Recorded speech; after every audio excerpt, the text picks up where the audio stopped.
À ce qui concerne la destruction des autels, tu dois comprendre pourquoi Dieu a établi certaines lois devant toi. Il y a des promesses que Dieu a réservées pour toi. Et ces promesses-là ne marchent pas.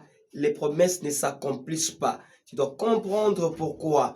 À ce qui concerne la destruction des hôtels, la personne doit se situer, comprendre quel genre d'hôtel que moi je dois découvrir. Aujourd'hui, on est enfant de Dieu, on sert Dieu, mais on plaire. Nous servons Dieu, mais nous avons de grandes difficultés. C'est-à-dire que tu es en train de servir l'Éternel, mais tu n'as pas encore découvert ce qui fait que tu puisses plaire. Dieu t'a appelé, tu dois brandir ces problèmes, tu dois prouver que c'est telle chose qui est en train de détruire ma vie ou mettre en arrière ma vie. Et l'Éternel Dieu va écouter, il va dire, comme il est venu toquer, moi je dois ouvrir. Il est la seule porte. Mais si tu le sers mais tu ne toques pas, ça sera pratiquement difficile que l'homme de Galilée puisse ouvrir. C'est pourquoi en Ézéchiel chapitre 16 verset 4, la Bible est tellement claire. La Bible dit quoi? La Bible nous présente l'origine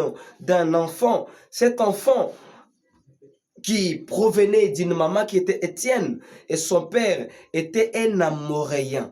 Donc, quand la papa est Amoréen et la maman Étienne se sont mis ensemble, ils ont mis naissance à un enfant. Maintenant, l'enfant là doit vivre comment? Si des fois ces papas-là ne priaient pas, ils ne servaient pas l'Éternel, l'enfant risquerait d'adopter ou de copier toutes les malédictions, les autels qui proviennent des fois de la famille de papa, soit de la famille de la maman. Maintenant, tu dois comprendre, c'est quel genre de l'autel que tu peux détruire. Des fois, l'autel que tu détruis, Dieu n'a pas là-dedans. Des fois, ce n'est pas l'autel qui est en train de te détruire. Tu condamnes quelque chose qui ne te détruit pas. Tu attaques un démon qui n'est pas venu t'attaquer. Tu attaques un démon qui a fait semblant, qui passe aussi, mais toi tu l'attaques. Mais tu dois attaquer un démon s'il est venu t'attaquer. Tu dois attaquer la maladie qui te domine. Tu dois attaquer la souffrance si réellement tu es assujetti par la souffrance.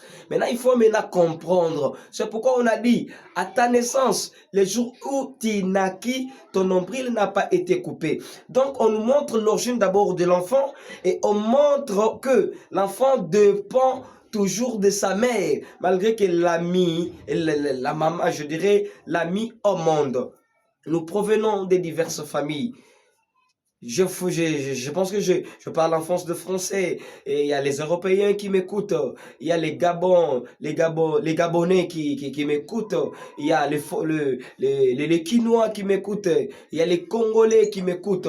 C'est-à-dire tout le monde provient d'une famille et chaque famille a un démon qui gère. Chaque famille a un esprit géant. Maintenant, on doit comprendre pourquoi cet esprit géant est venu s'installer dans notre famille. Comment nous pouvons détruire cet esprit qui est venu nous ronger dans notre famille. On doit mettre la part des choses. Quand l'ombril n'est pas coupé, là je comprends que on a établi l'autel de la dépendance.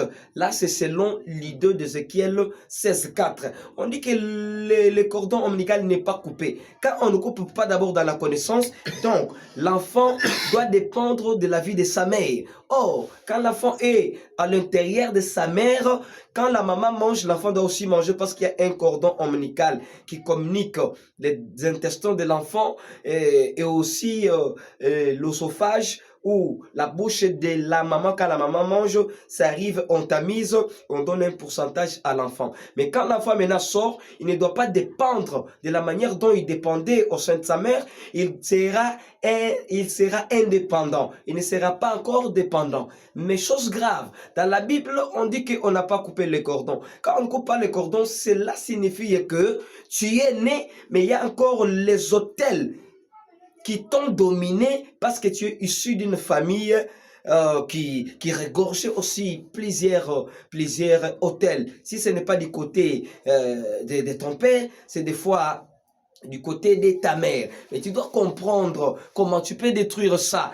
Quand on ne coupe pas, il y a des répercussions fâcheuses. Tu peux travailler, tu travailles, tu y arrives. Mais comme il y a un hôtel qui te réclame, des fois le travail, on peut te virer sans préavis. Tu n'as rien fait, on te chasse du boulot.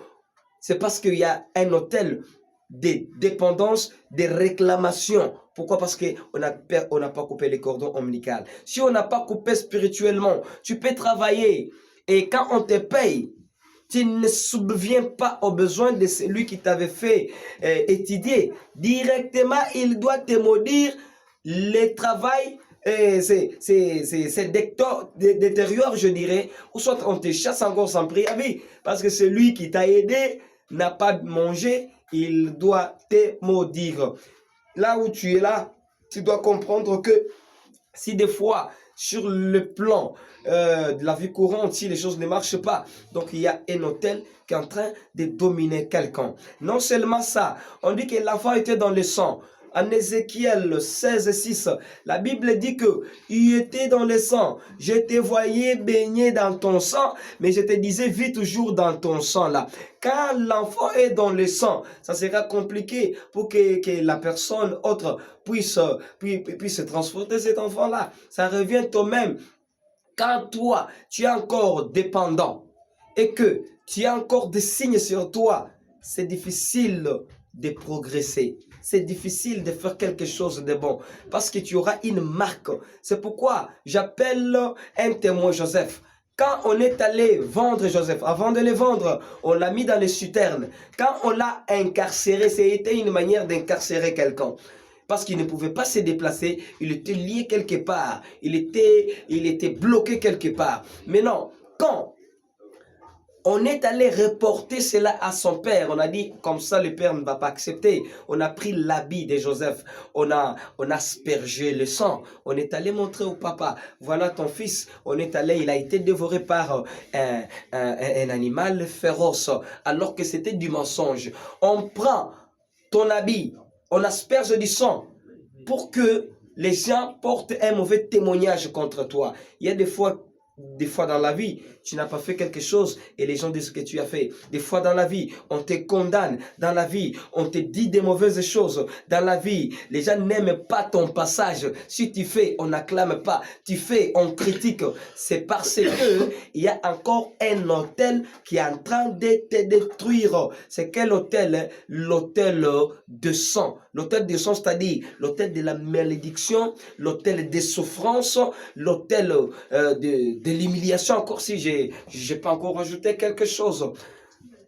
Quand Dieu avait voulu exterminer les Égyptiens, il a dit au peuple d'Israël, prenez le sang, vous allez asperger devant les linteaux de vos maisons. Quand l'ange de la colère vient, il ne doit pas exterminer, il ne doit pas tuer, il doit fuir le sang. C'est-à-dire le sang, c'est le signe de foi de la rédemption pour Jésus qui a donné son sang. C'est aussi le signe de la malédiction s'il y a un hôtel qui te domine. Parce qu'on doit mettre les signes. Tu n'as pas le mariage. On doit écrire sur ton front qu'il est déjà marié. Tu cherches le mariage, il n'y en a pas. Tu as déjà 20 ans, 30 ans, 40 ans. Il n'y a pas le mariage. C'est-à-dire, il y a un hôtel. Mais le Dieu que je sers puisse détruire tout hôtel de célibat.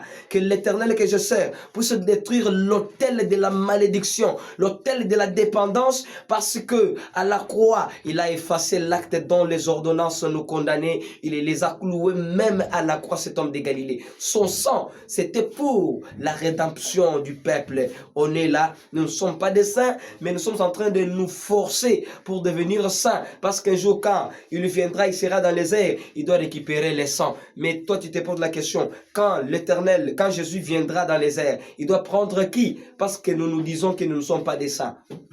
Il doit prendre qui dans la vie? Pose-toi cette question-là. Pose-toi cette question-là. Aujourd'hui, c'est la destruction des hôtels, partie 1. On a parlé de l'hôtel de la dépendance. On a aussi parlé de l'hôtel de malédiction ou de souffrance. Et prochainement, je dois vous expliquer d'autres hôtels et vous montrer comment on peut détruire ces hôtels. Je dis bien, c'est le pasteur Jérôme à partir de Kinshasa. Que le Seigneur vous bénisse abondamment.